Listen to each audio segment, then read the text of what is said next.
कबुतरांच्या विष्ठेमुळे आणि पंखांमुळे माणसाच्या जीविताला धोका आहे। त्याचबरोबर वाढत्या कबुतरांच्या संख्येबरोबर आरोग्याच्या समस्याही निर्माण होत आहेत। पाहूया त्याविषयीचा हा स्पेशल रिपोर्ट।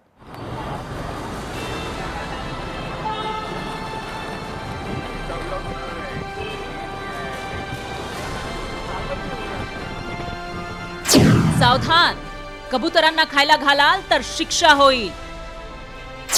कबुतरांच्या वाढत्या संख्येमुळे माणसांचं मृत्यूचं प्रमाण वाढलं। कबुतरांची संख्या नियंत्रणात आणण्यासाठी प्रयत्न। मुंबईत विशेषतः दादर इथल्या कबुतरखाना, महालक्ष्मी, छत्रपती शिवाजी महाराज टर्मिनस अशा ठिकाणी कबुतरांना उघड्यावर दाणे टाकले जातात। कबूतर मोठ्या प्रमाणात इथं जमा होतात। मुंबई महानगरपालिकेपासून हाकेच्या अंतरावर कबुतरांची संख्या मोठ्या प्रमाणात पाहायला मिळते। पण एकूणच मुंबई महापालिकेतच याकडे दुर्लक्ष होतंय का असा प्रश्नही उपस्थित होतो। मुंबईत कबुतरांची संख्या जास्त आहे आणि या कबुतरांच्या पंखांमुळे आणि त्यांच्या विष्ठेमुळे अस्थमा आणि फुफ्फुसाचे रोग अधिक होतात। एकूण 150% जास्त कबुतरांची संख्या झाल्यामुळे मुंबई महानगरपालिकेकडून आता या कबुतरांना आटोक्यात आणण्यासाठी, त्यांची संख्या कमी करण्यासाठी अनेक उपाययोजना कराव्या लागणार आहेत। मुंबई महानगरपालिकेचं याकडे कानाडोळा आहे, कारण यामुळेच ही टक्के वाढलेली संख्या आहे ती मुंबईकरांच्या आरोग्यासाठी घातक ठरण्याची आता शक्यता आहे। त्यामुळे मुंबई महानगरपालिकेने यावरती वेळीच कारवाई आहे ती केली पाहिजे। कबुतरांची वाढती संख्या ही चिंतेची बाब असल्याचं एका अभ्यासातून समोर आल्याचं तज्ञ सांगतायत। कबुतरांच्या पंखांमुळे, फडफडण्यामुळे आणि विष्ठेमुळे मनुष्याला श्वसनाचे आजार होत असल्याचंही समोर आलंय। तर दादरच्या कबुतरखान्याजवळील काही नागरिकांना श्वसनाच्या आजारासंबंधित लक्षणं दिसून आली। या ठिकाणी वस्ती असेल त्या ठिकाणी शक्यतो कबुतरांना कोणी अन्न खाद्यपदार्थ घालू नये याची काळजी जर घेतली तर त्यांचा बंदोबस्त आपोआपच होईल। त्यांच्यासाठी एक म्युनिसिपालिटीने किंवा आपल्या सरकारने असं जागा तयारी करायला पाहिजे की जिथे त्यांना व्यवस्थित राहता येईल। नगरपालिकेने त्यांच्या कबुतरांची नक्कीच कबुतरखाने, पण ते मानवी वस्तीपासून दूर असावे आणि प्रत्येक नागरिकाने कर्तव्य असं आहे की ह्या बाबतीत जर आपण खूप स्वतः काळजी घेतली, त्यांना धान्य असं वगैरे न दिलं तर ते सुरक्षा दृष्टीने लहान मुलं, वृद्ध किंवा अनेक सगळ्यांच्या दृष्टीने ते मात्र खूपच चांगलं ठरेल। कबुतरांच्या वाढत्या संख्येमुळे मुंबईकरांमध्ये श्वसनाचे, फुफ्फुसाचे अनेक आजार वाढलेत।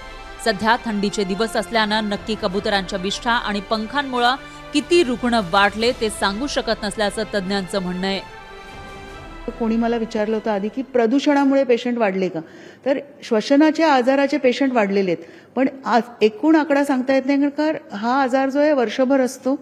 श्वसनाचे सर्दी खोकला वर्षभर होत असतो, त्यामुळे आकडा नक्कीच वाढलाय।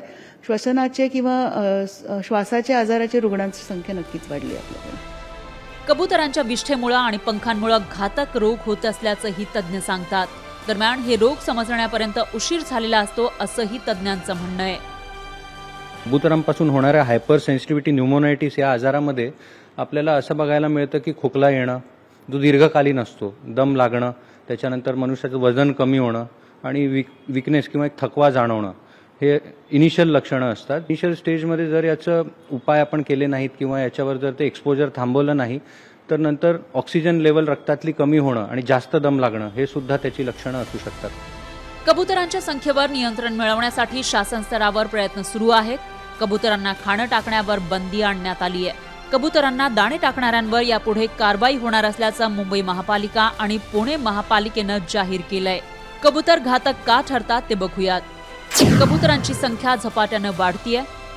कबुतरांची विष्ठा आणि पिसं घातक आहेत।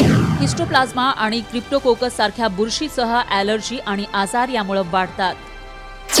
विष्ठा सुकल्यावर त्याचे बारीक तुकडे होऊन ते श्वासोच्छवासाद्वारे फुफ्फुसात जातात।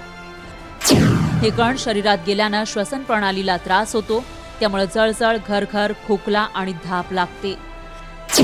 दमा आणि ब्रॉन्कायटिस सारख्या श्वसनाच्या समस्या असलेल्यांना त्याचा गंभीर धोका आहे। कबुतरांशी संबंधित सर्वात गंभीर आजार म्हणजे hyper sensitivity pneumonitis. Hyper sensitivity न्यूमोनिटिसमुळे तीव्र प्रकारचा ताप, खोकला आणि धाप लागते। दीर्घकाळ कबुतरांच्या विष्ठेच्या किंवा पिसांच्या संपर्कात राहिल्यास फुफ्फुसांवरही परिणाम होतो। या आजाराची लक्षणं दिसेपर्यंत फुफ्फुसांवर गंभीर परिणाम झालेला असतो। एकंदर भूतदया जरी आपण दाखवत असलो तरी कबुतरांमुळे जर माणसांच्याच जीवाला धोका पोहोचत असेल तर त्यांना दूर करण्यासाठी शासन स्तरावर होणारे उपाय आणि त्याचबरोबर नागरिकांनी सहकार्य करणंही गरजेचं आहे.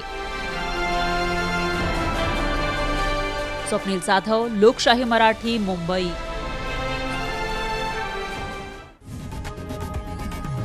लोकशाही मराठी ऐका, पहा, जागरूक रहा.